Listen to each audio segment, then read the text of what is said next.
પાલિકાની આરોગ્ય શાખા તહેવારો પ્રમાણે રેડ કરવા માટે જાણીતી છે. હવે કેરીના રસની રેડો પૂરી થઈ તો ઠંડા પીણાના ગોડાઉન ઉપર રેડ પડી રહી છે. અમારો તો સીધો સવાલ છે. આરોગ્ય શાખાએ સેમ્પલો તો અનેકના કલેક્ટ કર્યા, અનેકને ત્યાં રેડ કરી.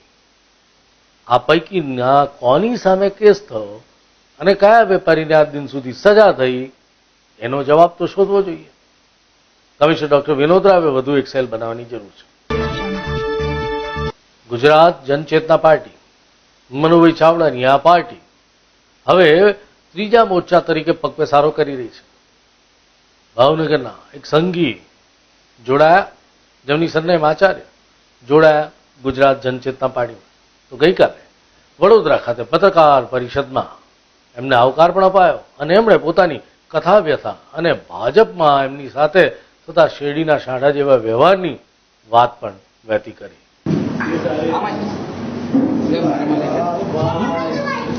પ્રવેશ આપી રહ્યો છું તે આરએસએસના સ્થાપક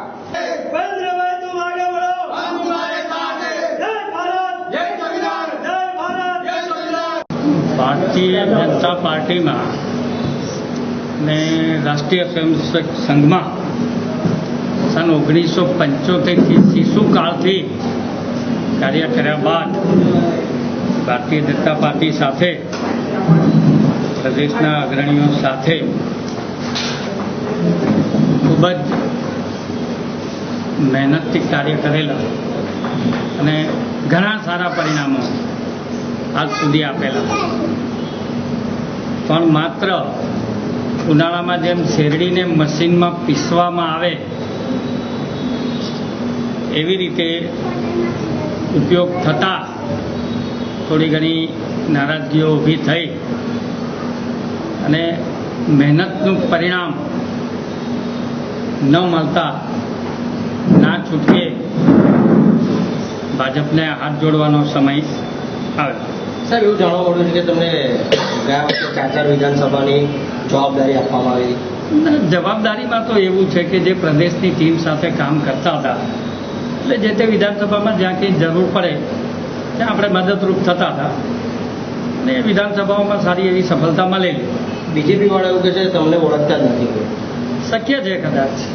એમનું મોટું નામ છે, તમને વ્યવસ્થાપક સ્થાપક કહેવામાં આવે છે, તો બી કોઈ તમારી ઓળખાણ નથી. સ્થાપક નામના શબ્દનો ઉપયોગ હું નથી કરતો. બરાબર છે. સ્થાપક આપણે નથી, આપણે એક નાના કાર્યકર તરીકે છીએ અને આપણે એ રીતનું જ કામ કરીએ. તમારી કોઈ હોદ્દો હતો ત્યાં કોઈ? ના, હોદ્દાનું તો કોઈ આપણે મેં તમને અગાઉ કીધું એમ જ કે ભાઈ ચૂંટણી સમયે પ્રદેશના આગેવાનો સાથે રહીને આપણે કામ કરેલા છે. હોદ્દો કોઈ? એ આપણો હોદ્દો.